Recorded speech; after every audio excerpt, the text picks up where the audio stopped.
چا باندې چې نظر ولګي د هغې دوه غټ علامات دي. مطلب یو انسان وایي زه نظر شوی یم، نو دوه علامات دي غټه.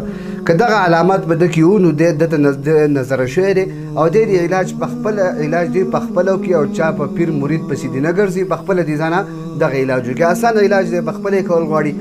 او هغه دوه علامات دا دي چې یا په مخ به دانې راخېږي ډېرې زیاتې، دویم ویښته به یې خېږي. که دا دوه علامات په چا کې وي نو دی نظر شوی دی، خپل علاج دی په خپله څه وکړي، په قرآن سره وکړي.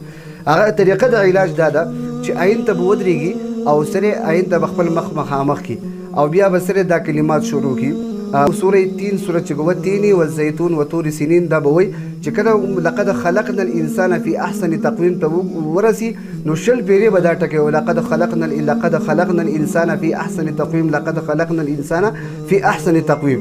شل پیرې دا پوره کو بیا به دا صورت پوره کړي. د هغې نه بعد بیا 4 قول چې دی قل یا ایها الکافرون، قل هو الله احد، او قل اعوذ برب الفلق، او قل اعوذ برب الناس.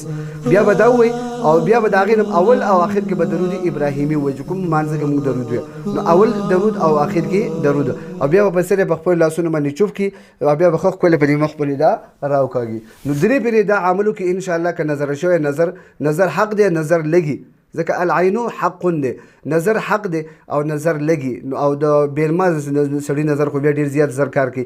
نو بهتر دا ده چې موږ ځان په خپله دم کو او په خلکو پسې نه ځو چې دغه زموږ نه پیسې والي یا زموږ نور مطالبات وکړي. نو انشاءالله خپل علاج په خپله وکړو.